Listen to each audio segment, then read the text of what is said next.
Live from New Delhi, you're watching DD India News Hour, India's voice to the world. I'm Tanvi Taneja, coming up in the next hour. India fires back at Trump's additional 25% tariff move, terms it unfair, unjustified and unreasonable, asserts to take actions necessary to protect national interests.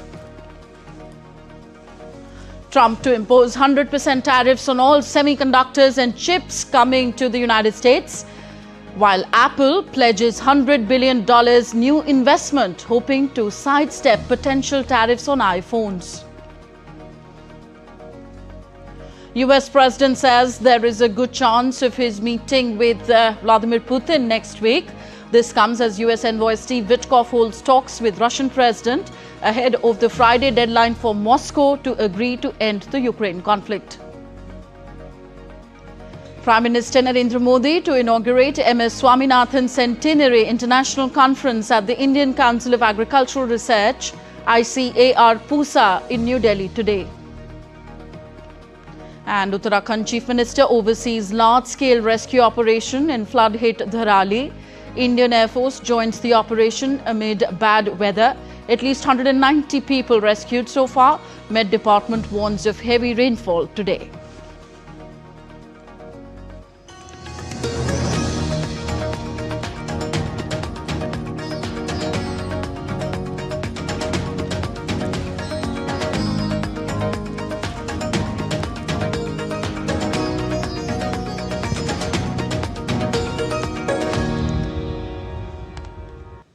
US President Donald Trump on Wednesday signed an executive order imposing an additional 25% tariff on Indian exports to the US, citing India's ongoing Russian oil purchases.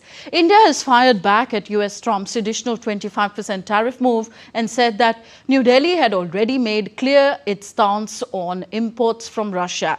India's External Affairs Ministry in a statement said that the US in recent days has targeted India's oil imports from Russia. The statement added that India has made clear its position on these issues, including the fact that India's imports are based on market factors and done with the overall objective of ensuring the energy security of 1.4 billion people of India. It is therefore extremely unfortunate that the US should choose to impose additional tariffs on India for actions that several other countries are also taking in their own national interest. India reiterated that these actions are unfair, unjustified and unreasonable. The statement added that India will take necessary actions to protect its national interests.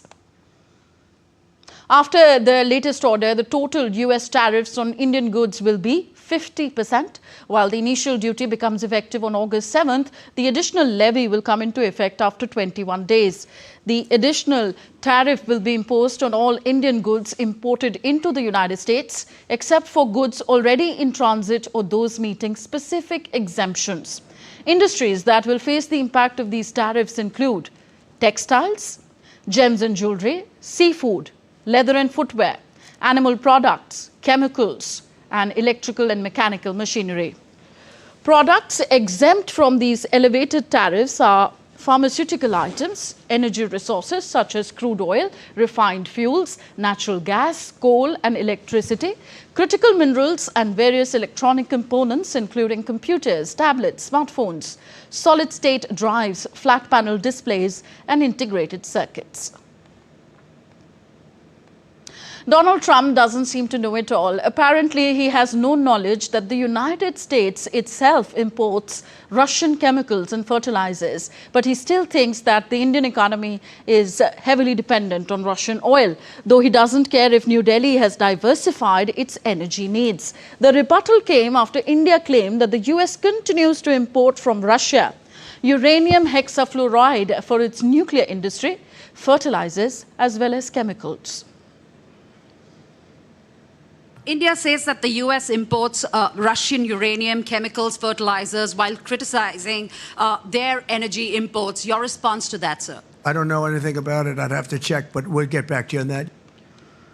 The Global Trade Research Institute on Wednesday called the United States' decision to impose an additional 25% tariff on Indian imports hypocritical, highlighting Washington's selective approach towards its allies and China when it comes to their trade relations with Moscow.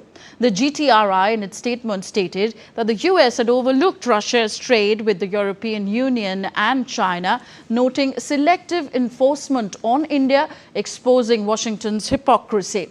According to the data given by GTRI, Global Trade Research Initiative, China purchased $62.6 billion of Russian oil in 2024. This surpasses India's $52.7 billion. Yet, Beijing faces no punitive tariffs as of now.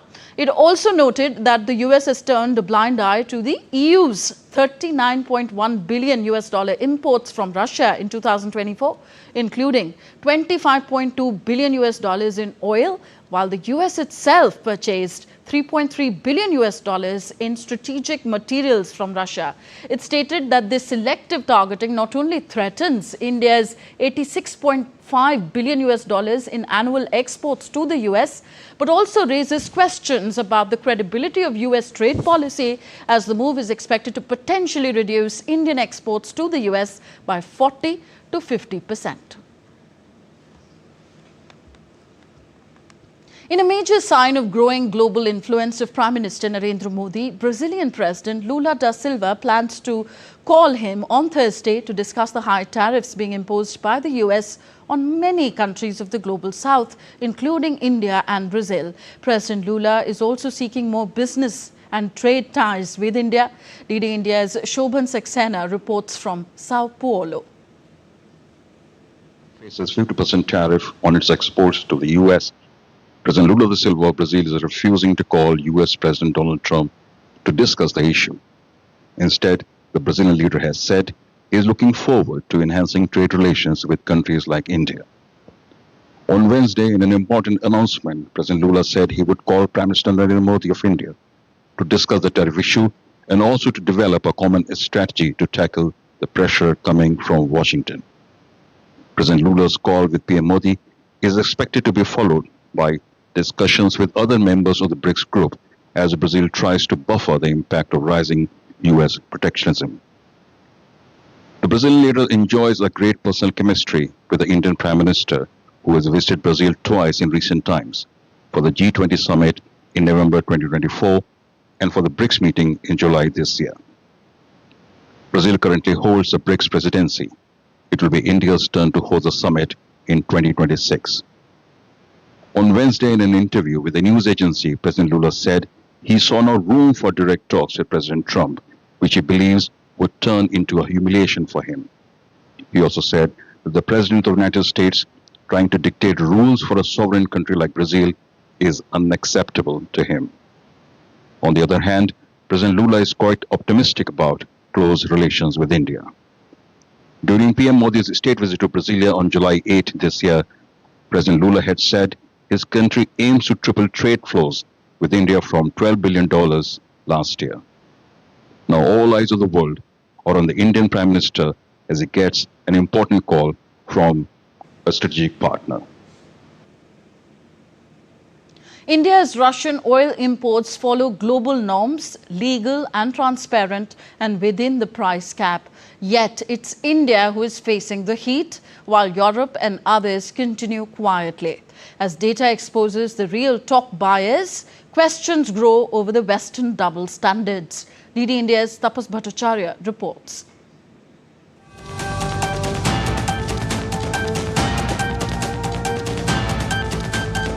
Funding Putin's war machine, that's the latest charge flying around. And who's the target? Not China, not Europe, India. But here is the truth no one wants to admit, because it exposes their own hypocrisy. Let's break it down and find answer to some of the questions raised. Question number 1, is Russian oil even sanctioned? No, it is not. Russian oil isn't banned like Iran's or Venezuela's. The West, the G7, the European Union put a price cap on it. Why? So oil keeps flowing, but Moscow earns less. India buys under that cap legally transparently, within global norms. So what's the outrage really about? Question 2. Why target India? Well, simple. It's a blame game because when Europe and its allies keeps buying quietly, they need someone loud to point fingers at. Question number 3. Who are the actual top buyers of Russian oil? Well, from December 2022 to July 2025, China had got 47%, India only 38%, European Union and Turkey 6% each. So let's get this straight. India isn't the problem. India is part of the same market everyone else is playing in. Question number 4. What about gas? Surely India's buying that too? Well, wrong again. The biggest buyer of Russian gas is the European Union. In June 2025 alone, European Union paid over 1.2 billion euro to Russia. France, Netherlands, Slovakia, Hungary, all in. So maybe ask Brussels some tough questions too. Well, question number 5. Refined fuel. India doesn't buy it, but NATO's ally Turkey brought 26%. China and Brazil also major buyers. India, zero, zilch. Question number 6. Is India violating rules? Not even close. India buys from the private traders below the cap with legal insurance, legal shipping, everything by the book. So where is the crime? Question number 7. What if India stopped buying today? The world would pay the price, quite literally. Oil could spike beyond $200 a barrel. Fuel cost, transport, inflation, global shockwaves. India didn't break the system.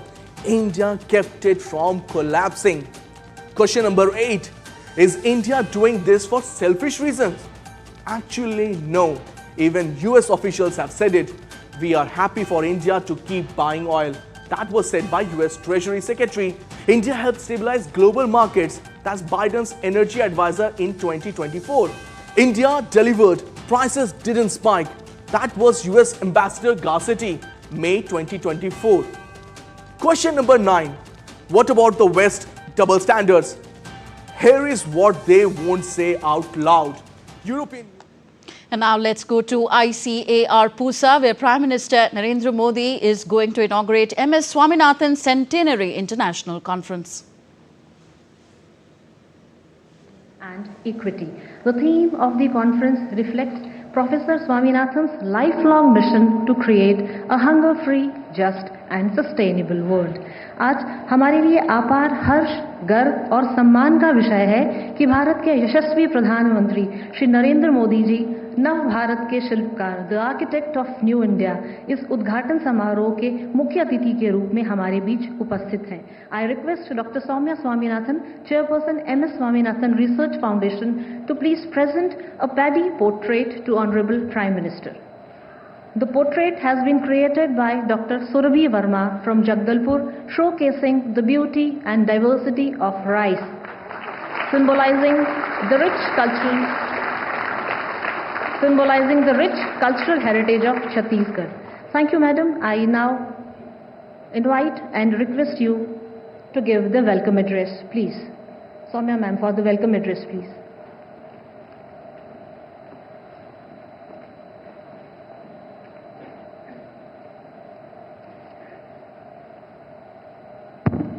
Namaskar and good morning. It is with immense joy and deep gratitude that I welcome you all to this landmark occasion, the centenary of Professor MS Swaminathan. First, I would like to express my heartfelt gratitude to the Honorable Prime Minister, Shri Narendra Modi ji, for gracing this occasion, because his presence here amongst us sends a very powerful message that science today is critical for India's development, all kinds of science, including agricultural research. When I first requested the Prime Minister earlier this year and informed him about my father's centenary, he readily agreed within minutes to participate and share his vision with us. And he also recalled his many fond interactions fondly with my father. मैं इस आयोजन के मुख्य संरक्षक के रूप में माननीय कृषि मंत्री जी श्री शिवराज सिंह चौहान और उनके मंत्रिमंडलीय सहयोगियों secretary DARE and DG ICMR doctor Mangilal Jat और कृषि सचिव डॉक्टर देवेश चतुर्वेदी को उनके अमूल्य सहयोग के लिए धन्यवाद देती हूँ। आईसीएआर के वैज्ञानिकों, विशेषकर श्री डॉक्टर श्रीनिवास राव आईआरआई के जो डायरेक्टर हैं और उनकी पूरी टीम, उनके सहयोग के बिना ये कार्यक्रम आज नहीं हो सकता था। इस सम्मेलन में एक अन्य सहयोगी राष्ट्रीय कृषि विज्ञान अकादमी है, national academy of agricultural sciences, जिसकी स्थापना मेरे पिताजी ने 1990 में की थी और जिसके वर्तमान अध्यक्ष डॉक्टर हिमांशु पाठक हैं। We are also very grateful to Dr. Ramesh Chand as well as all the ministerial and senior dignitaries present here for their support, guidance and encouragement. It is especially meaningful that we are remembering my father on the very land, the very grounds where he worked and where he and his colleagues in the Pusa Institute ushered in an era of food self-sufficiency for our nation. Sir, today we have over 500 scientists from all over the world, more than 500 students, 300 farmers representing every corner of India, as well as many policy makers, UN agency heads, and our generous donors and partners. But there is one reason that you are all here. It's the same. It's the love, respect, and admiration for a man who gave selflessly, always put the country and its people first, and whose dream until his very last days was to eliminate hunger from this world. He used to say that every child should be born for happiness. इस सम्मेलन का विषय सतत हरित क्रांति, जैव सुख या जैव आनंद का मार्ग के दृष्टिकोण का सार, मेरे पिताजी का दृष्टिकोण का सार प्रस्तुत करता है। उनका मानना था कि सच्ची प्रगति केवल उपज बढ़ाने में ही नहीं, बल्कि लोगों और प्रकृति के बीच सामंजस्य स्थापित करने में भी ही निहित है। उन्होंने हमें हमेशा याद दिलाया कि विज्ञान को मानवता की सेवा करनी चाहिए, विशेष रूप से सबसे कमजोर लोगों की, और ये भी कि भोजन, स्वास्थ्य और पर्यावरण का भविष्य अविभाज्य है। Long before it became common discourse, he warned of the dangers of overuse of chemicals, unsustainable exploitation of groundwater, the climate crisis's impact on food production, and the loss of our traditional food crop varieties. He encouraged us to listen to and carry forward the indigenous and traditional knowledge which resides with our farmers and tribal families, especially women. As someone who has worked across health, science and development, I have seen how deeply interconnected these systems are. And as chairperson of the MS Swaminathan Research Foundation, I take pride that our foundation is a living laboratory of innovation, inclusion and impact, staying true to the spirit of our founder. This centenary is not only a time for remembrance, but it is a call to action, a call to build an evergreen revolution, Satat Harit Kranti, where no one goes hungry, where biodiversity flourishes, and where communities, especially women and youth, lead from the front lines of change. Thank you all very much for being part of this journey and welcome. Namaskar, Jai Hind.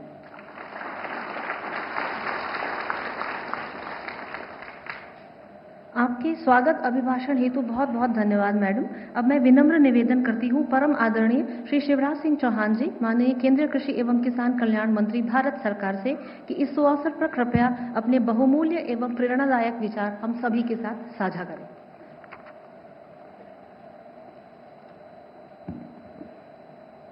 सम्मानीय प्रधानमंत्री जी, सौम्या जी, रमेश जी,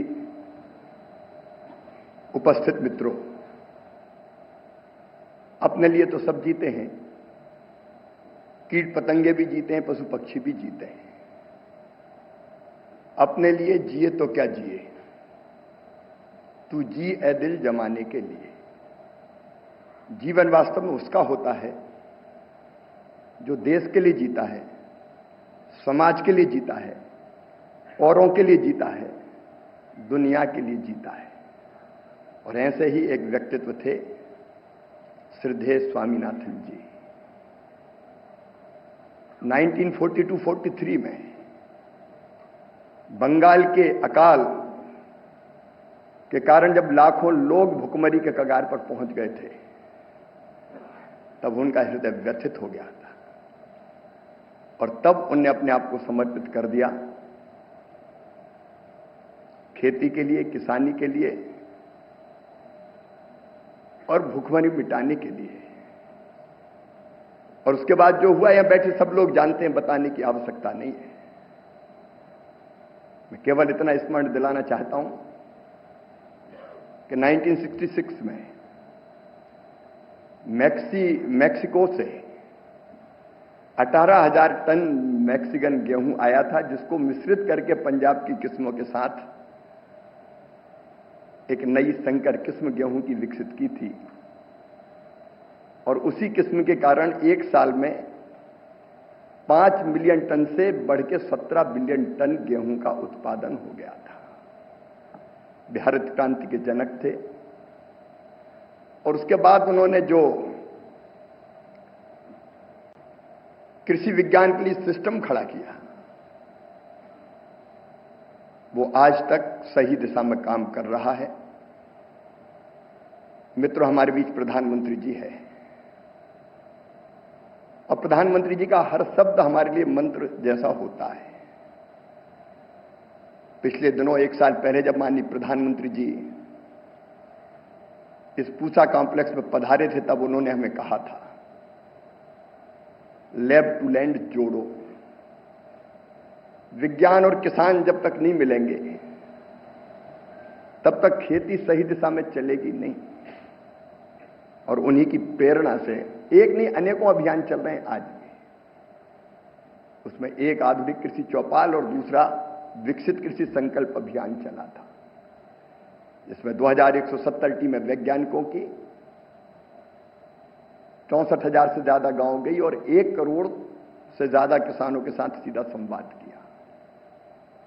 मैं आज केवल अंत में इतना कहना चाहता हूं, हम प्रधानमंत्री जी को सुनेंगे कि जहां तक भारत का सवाल है, आज हम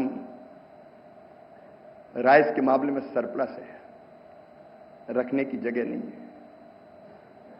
गेहूं में हम आत्मनिर्भर हैं और प्रधानमंत्री जी के नेतृत्व में आज 80 करोड़ लोगों को निःशुल्क राशन देने का काम हो रहा है।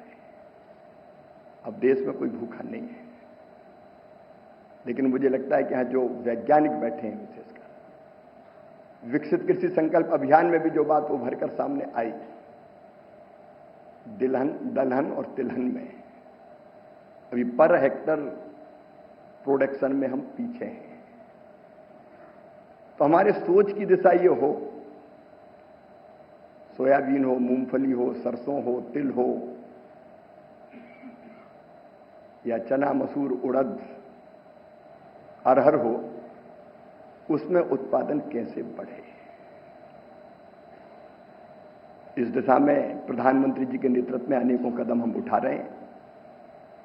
लेकिन जो दिशा स्वामीनाथन जी ने दिखाई, उसके कारण न केवल भारत बल्कि उन्होंने वसुधैव कुटुंबकम के भाव को अंगीकार करके दुनिया की सेवा की। मैं उनके चरणों में प्रणाम करता हूं और उनके बताए हुए रास्ते पर चल के हम देश और दुनिया को भी, क्योंकि भारत केवल भारत नहीं है, विश्व बंधु भी है, दुनिया के लिए भी काम करता है प्रधानमंत्री जी के नेतृत्व में, तो दुनिया में भूख और अभाव नहीं रहने देंगे। लेकिन एक बात जो हरित क्रांति की कही, एवरग्रीन रेवोल्यूशन, वो भी ध्यान में रखना है। मित्रों, प्रधानमंत्री जी के नेतृत्व में एक प्राकृतिक कृषि मिशन लॉन्च हुआ है और उस पर हम तेजी के साथ काम कर रहे हैं, इसलिए कि यह धरती आने वाली पीढ़ियों के लिए भी अन्न, फल और सब्जी उपजाती रहे। उस दिशा में भी हम लोग गंभीरता से वैज्ञानिक दृष्टिकोण के साथ काम करेंगे।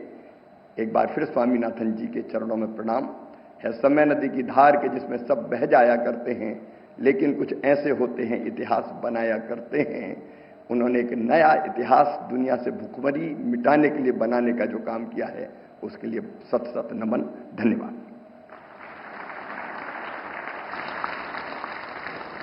बहुत धन्यवाद मंत्री महोदय, आपकी गरिमामय उपस्थिति एवं सुविचारों ने इस सम्मेलन को सफल बनाने में महत्वपूर्ण भूमिका निभाई। आपके प्रति गहन आभार।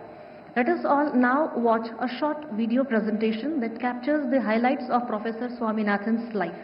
The video may kindly be played. In 1925, in the small temple town of Kumbakonam in Tamil Nadu, a boy was born into a doctor family. Mankombu Sambasivan Swaminathan, or MSS as he would come to be fondly known, was destined to change the future of India. Even as an adolescent, he was impacted by India's famine during World War II. So he made a bold choice to fight hunger. After his degree in agriculture, MSS cleared the Indian Police Services exam, but instead chose a career in genetics. From there, he went to Cambridge, where he worked under the legendary geneticist Sir F.G. Hopkins. MSS went on to partner with Nobel laureate Dr. Norman Borlaug to bring high-yielding wheat and rice varieties to India's struggling fields. He worked shoulder to shoulder with small farmers and later with coastal fishers, listening, learning and building their trust. 1960s India was a time of severe famine marked by mass starvation. Food aid from the West were our lifeline. MSS's vision and tireless work eventually led India to the Green Revolution, a science-led movement that turned India from a food beggar to a food basket in just over a decade. By the 1980s, Professor Swaminathan became a household name. He chaired global commissions, shaped biodiversity policies, and earned over 80 honorary doctorates in his lifetime. He received several honors from the World Food Prize, the Magsaysay Award, and the Padma Vibhushan. No matter how high the accolade, he remained till the end an empathetic and humble teacher, mentor, colleague, friend, and public servant. MSS also advocated for a holistic approach to agriculture, emphasizing sustainability, gender equity, and conservation. This was the genesis of his idea of the Evergreen Revolution. In 1988, he founded the MS Swaminathan Research Foundation, an organization that has grown to be a powerful bridge between science and society, working on a range of issues like biodiversity conservation, regenerative agriculture, climate resilience, and more. His wife and noted social activist, the late Meena Swaminathan, played a key role in infusing a strong gender lens to the work of the foundation. This pro-poor, pro-nature, and pro-woman approach continues to be the North Star of the foundation. In his later years, he coined a term and an ideal that can well define our collective future that is currently grappling with the polycrises of climate change, biodiversity loss, and growing inequity: biohappiness.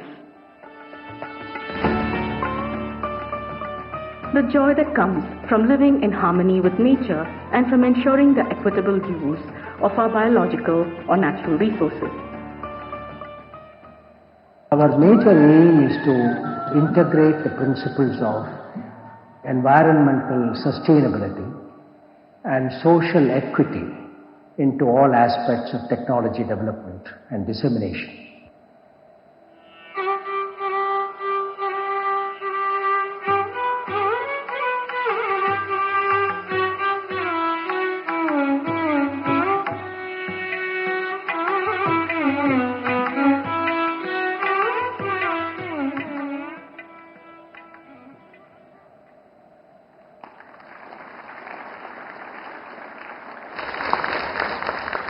Thank you, ladies and gentlemen, for the applause and attention.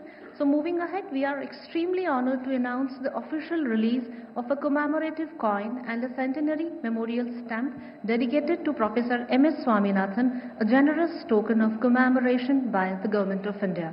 First, we release the special 100 rupee coin minted generously by the Government of India to honor Professor Swaminathan's 100th birth anniversary today. With the utmost respect, I request Honorable Prime Minister and the dignitaries to kindly do the honors of releasing the coin, please. I invite Dr. N. Parasuraman, Principal Scientist, MSSRF, to please come on the stage to present the coin to Honorable Prime Minister.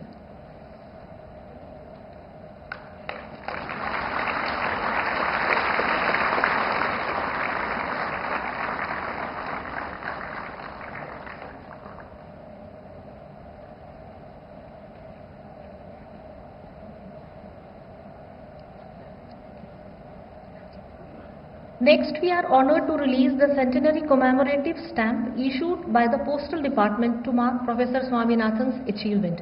I request Colonel Akhilesh Kumar Pandey, Chief Postmaster General, Delhi Post Circle, Ministry of Communications, to kindly come upon the stage and hand over the first album of the commemorative stamp to Honorable Prime Minister for the release. Other dignitaries are also requested to join us on the stage.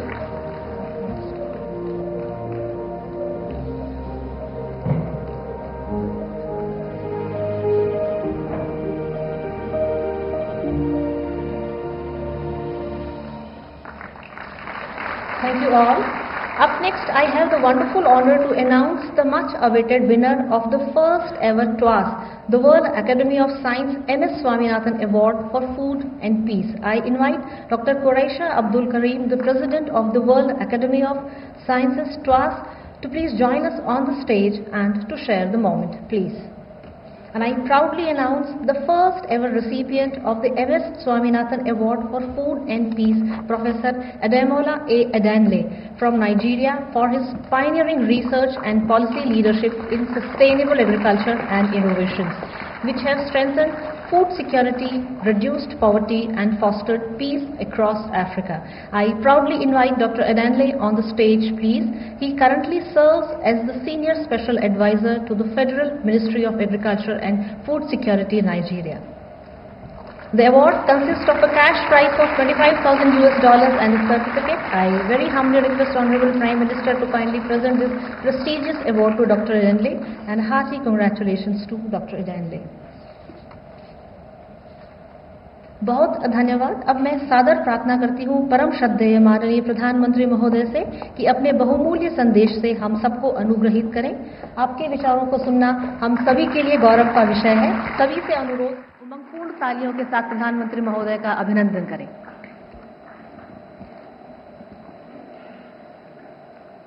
मंत्रिमंडल के मेरे सहयोगी शिवराज सिंह चौहान जी, MS Swaminathan research foundation की chairperson doctor Soumya Swaminathan जी, नीति आयोग के सदस्य doctor Ramesh Chand ji, मैं देख रहा हूं स्वामीनाथन जी के परिवार के भी सभी जन यहां मौजूद है, उनको भी प्रणाम करता हूं। सभी साइंटिस्ट, अन्य महानुभाव, देवी और सज्जनों, कुछ व्यक्तित्व ऐसे होते हैं जिनका योगदान किसी एक कालखंड तक सीमित नहीं रहता, किसी एक भूभाग तक सीमित नहीं रहता। प्रोफेसर MS स्वामीनाथन ऐसे ही महान वैज्ञानिक थे, मां भारती के सपूत थे। उन्होंने विज्ञान को जन सेवा का माध्यम बनाया।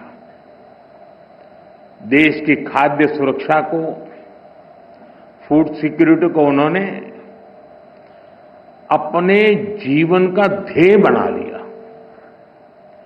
उन्होंने वो चेतना जागृत की जो आने वाली कई सदियों तक भारत की नीतियां और प्राथमिकताओं को दिशा देती रहेगी। मैं आप सभी को स्वामीनाथन जन्म शताब्दी समारोह की शुभकामनाएं देता हूं। साथियों, आज 7 अगस्त नेशनल हैंडलूम डे भी है। पिछले 10 सालों में हैंडलूम सेक्टर को देश भर में नई पहचान और ताकत मिली है।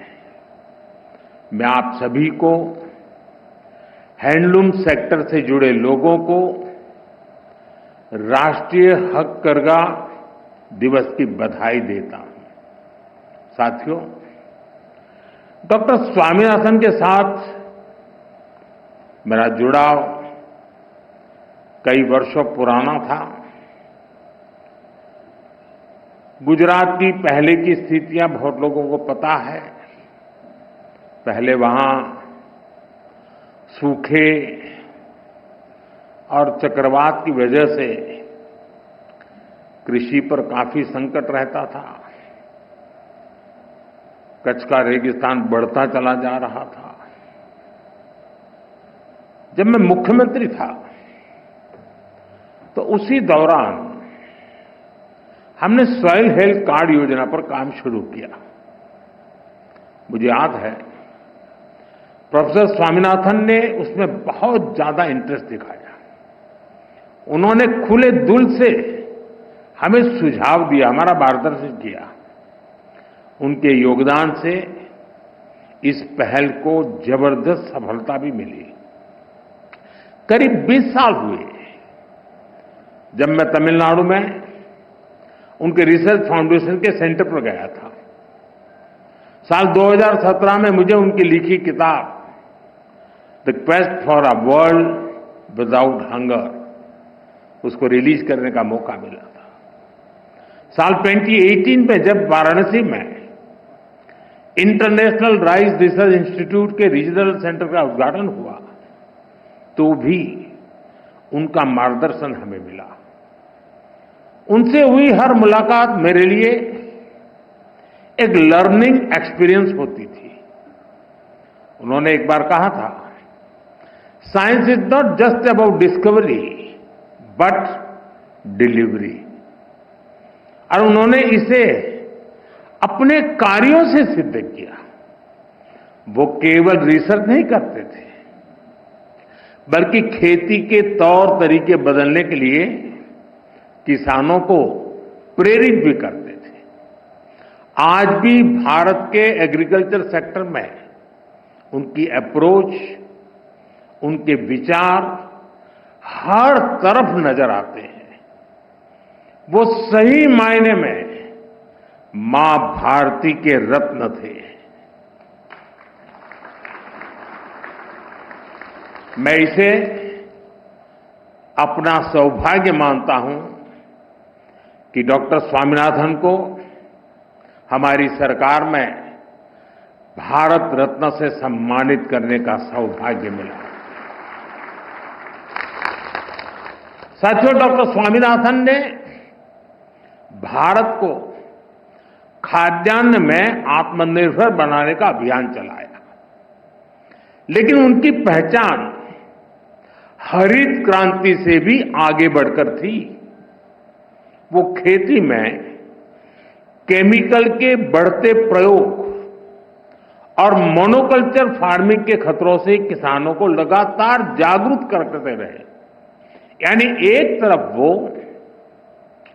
ग्रेन प्रोडक्शन बढ़ाने का प्रयास कर रहे थे और साथ ही उन्हें एनवायरमेंट की, धरती मां की भी चिंता थी। दोनों के बीच संतुलन साधने और चुनौतियों का समाधान करने के लिए उन्होंने एवर ग्रीन रिवॉल्यूशन का कंसेप्ट दिया। उन्होंने बायो विलेज का कंसेप्ट दिया, जिसके जरिए गांव के लोगों और किसानों का सशक्तिकरण हो सकता है। उन्होंने कम्युनिटी सीड बैंक और अपॉर्चुनिटी क्रॉप्स जैसे आइडियाज को बढ़ावा दिया। साथियों, डॉक्टर स्वामीनाथन मानते थे कि क्लाइमेट चेंज और न्यूट्रिशन की चुनौती का हल उन्हीं फसलों में छुपा है जिन्हें हमने भुला दिया है। ड्राउट टॉलरेंस और सॉल्ट टॉलरेंस पर उनका फोकस था। उन्होंने मिलेट, श्री अन्न पर उस समय काम किया जब मिलेट्स को कोई पूछता नहीं था। डॉक्टर स्वामीनाथन ने वर्षों पहले ये सुझाव दिया था कि मैंग्रोव की जेनेटिक क्वालिटी को धान में ट्रांसफर किया जाना चाहिए। इससे फसलें भी जलवायु के अनुकूल बनेगी। आज जब हम क्लाइमेट एडेप्शन की बात करते हैं तो महसूस होता है कि वो कितना आगे की सोचते थे। साथियों, आज दुनिया भर में बायोडायवर्सिटी को लेकर चर्चा होती है। इसे सुरक्षित रखने के लिए सरकारें अनेक कदम उठा रही हैं, लेकिन डॉक्टर स्वामीनाथन ने एक कदम आगे बढ़ते हुए बायो हैप्पीनेस का आइडिया दिया। आज हम यहां इसी आइडिया को सेलिब्रेट कर रहे हैं। डॉक्टर स्वामीनाथन कहते थे कि बायोडायवर्सिटी की ताकत से हम स्थानीय लोगों के जीवन में बहुत बड़ा बदलाव ला सकते हैं। लोकल रिसोर्सेज के इस्तेमाल से लोगों के लिए आजीविका के नए साधन बना सकते हैं। और जैसा उनका व्यक्तित्व था, अपने आइडियाज को वो जमीन पर उतारने में माहिर थे। अपने रिसर्च फाउंडेशन के द्वारा उन्होंने नई खोजों का लाभ किसानों तक पहुंचाने का निरंतर प्रयास किया।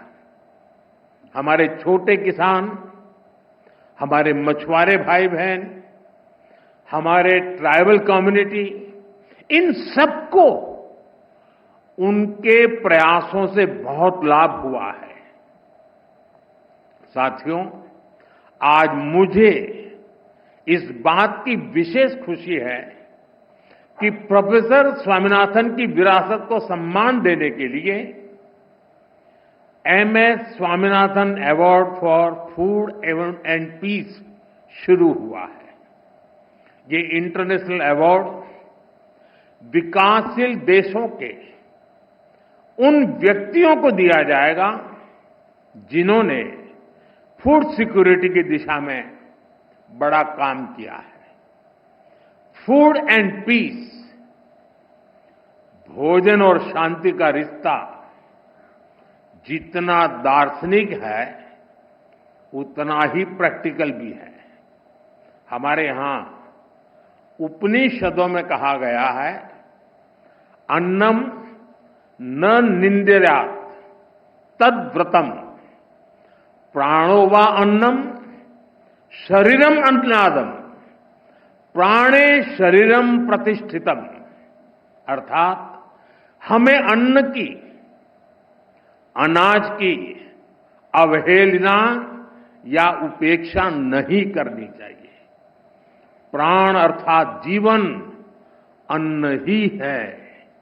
इसलिए साथियों, अगर अन्न का संकट पैदा होता है तो जीवन का संकट पैदा होता है। और जब हजारों लाखों लोग के जीवन का संकट बढ़ता है तो वैश्विक अशांति भी स्वाभाविक है। इसलिए MS Swaminathan award for food and peace बहुत ही अहम है। मैं यह पहला अवार्ड पाने वाले नाइजीरिया के टैलेंटेड साइंटिस्ट प्रोफेसर आडेनले, उनको बहुत बहुत बधाई देता हूं।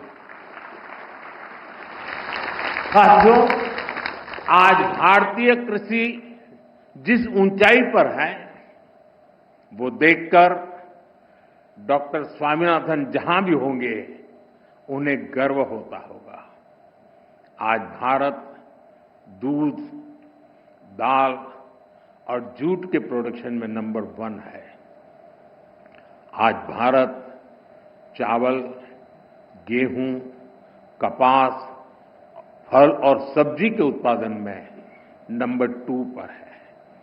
आज भारत दुनिया का दूसरा सबसे बड़ा फिश प्रोड्यूसर भी है। पिछले साल भारत ने अब तक का सबसे ज्यादा फूड ग्रेन प्रोडक्शन किया है। ऑयल सीड्स में भी हम रिकॉर्ड बना रहे हैं। सोयाबीन, सरसों, मूंगफली सभी का उत्पादन रिकॉर्ड स्तर पर बढ़ा है। साथियों, हमारे लिए अपने किसानों का हित सर्वोच्च प्राथमिकता है।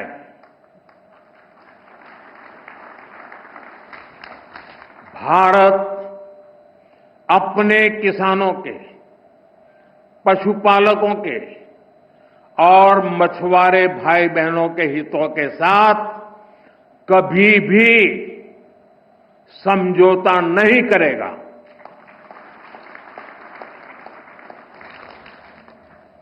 और मैं जानता हूं व्यक्तिगत रूप से मुझे बहुत बड़ी कीमत चुकानी पड़ेगी, लेकिन मैं इसके लिए तैयार हूं। मेरे देश के किसानों के लिए, मेरे देश के मछुआरों के लिए, मेरे देश के पशुपालकों के लिए आज भारत तैयार है।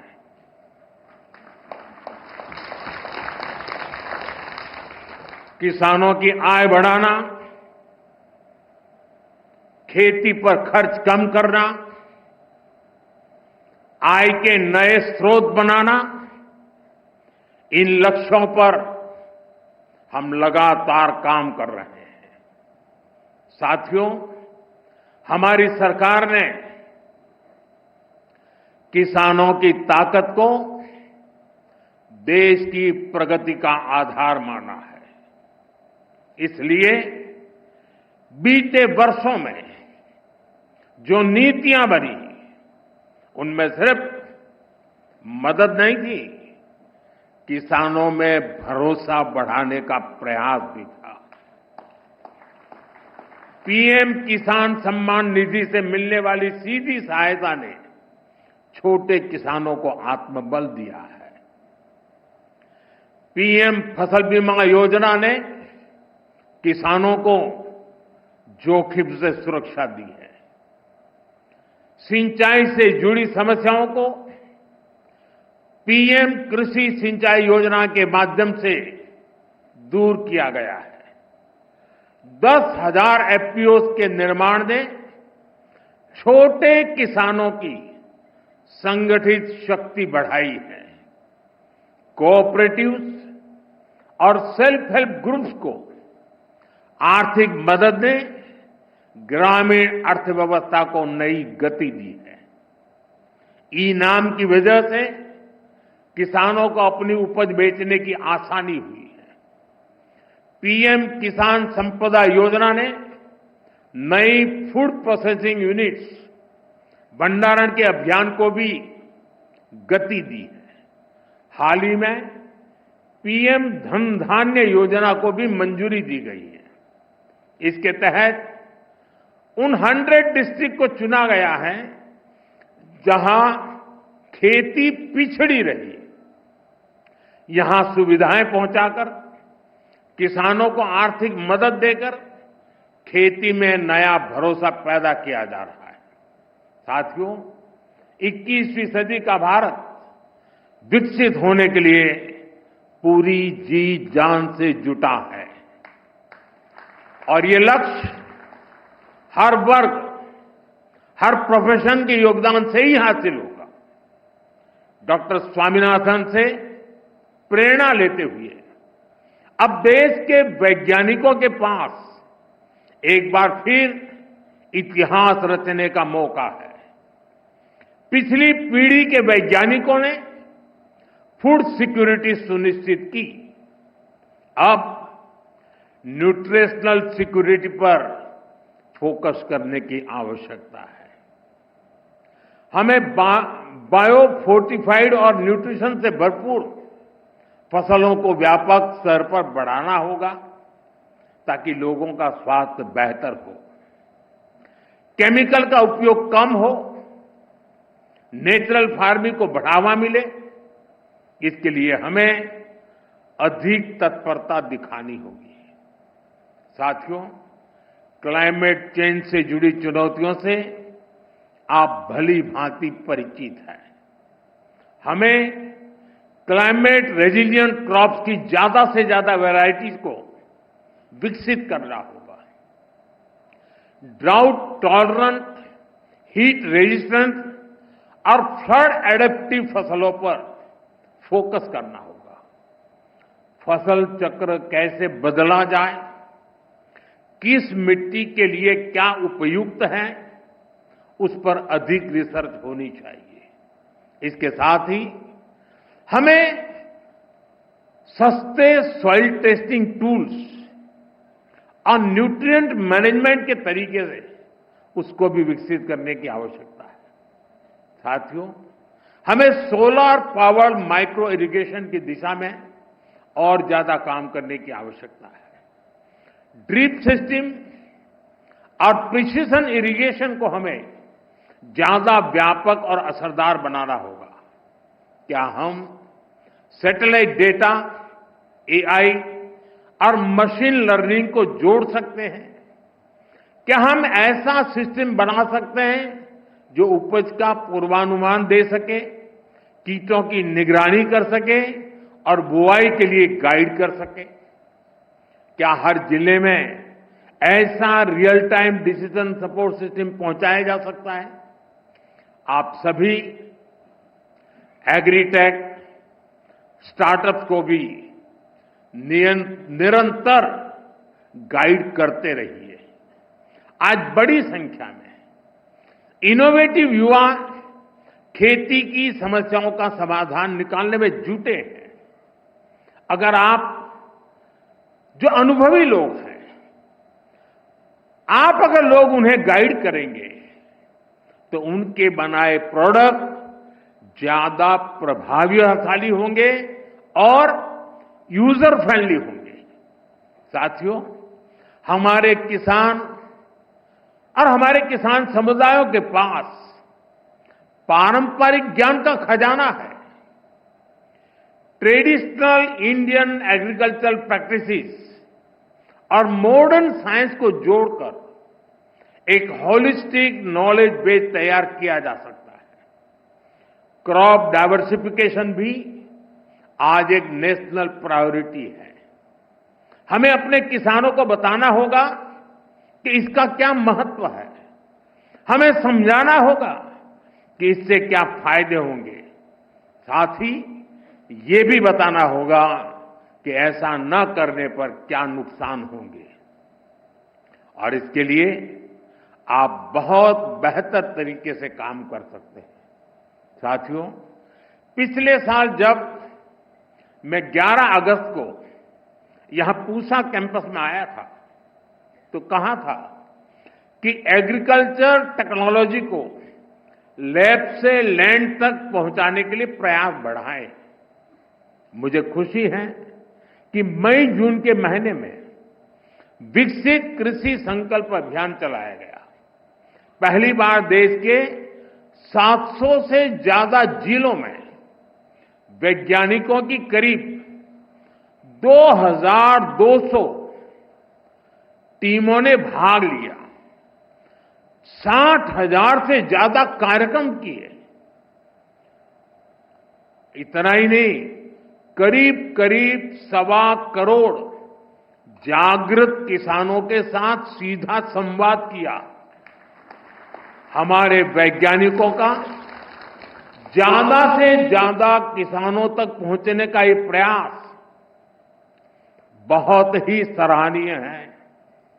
साथियों, डॉक्टर एमएस स्वामीनाथन ने हमें सिखाया था कि खेती सिर्फ फसल की नहीं होती, खेती लोगों की जिंदगी होती है।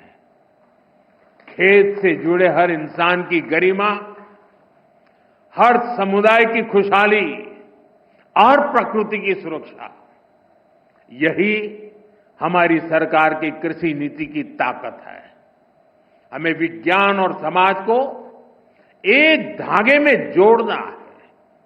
छोटे किसान के हितों को सर्वोपरि रखना है और खेतों में काम करने वाली महिलाओं को सशक्त करना है, एम्पावर करना है। हम इसी लक्ष्य के साथ आगे बढ़े। डॉक्टर स्वामीनाथन की प्रेरणा हम सभी के साथ है। मैं एक बार फिर आप सभी को इस समारोह की बहुत बहुत बधाई देता हूं। बहुत बहुत धन्यवाद। आपके आशीर्वचनों के लिए बहुत बहुत धन्यवाद। आदर, आभार, अनुग्रह। प्रोफेसर स्वामीनाथन के साथ अपने व्यक्तिगत प्रसंगों को साझा कर आपने हम सब के लिए इस कॉन्फ्रेंस को और भी यादगार बना दिया। हम सभी की ओर से माननीय प्रधानमंत्री महोदय। That was MS Swaminathan Centenary International Conference being inaugurated by Prime Minister Modi in Indian Council of Agricultural Research ICAR's Pusa campus in New Delhi. The event celebrated the birth centenary of the architect of India's Green Revolution, Professor MS Swaminathan. Remembering Dr. Swaminathan, Prime Minister Modi recalled his selfless service to humanity by ensuring food security for all. He remembered MS Swaminathan's timeless words, "Science is not just about discovery, but also about delivery." The late professor was conferred the Bharat Ratna, the highest civilian award of India, in 2024. A 100 rupee denomination commemorative coin and postage stamp was released on the occasion. Prime Minister Modi also gave away the MS Swaminathan Award for Food and Peace to Professor A.A. Adenele of Nigeria. Professor Adenele has led 15 years of pioneering research on genetically modified organisms in Africa. The award included a citation and a cash prize of $25,000. Earlier, Minister of Agriculture and Farmers Welfare Shivraj Singh Chauhan also lauded the contribution of MS Swaminathan, who dedicated his life for the nation's food security during the 1960s. Well, that's all for this edition of DD India News Hour. We'll be back with more news as it breaks here on DD India. I'm Tanvi Taneja from all of us here in New Delhi. Thank you for watching. Namaskar.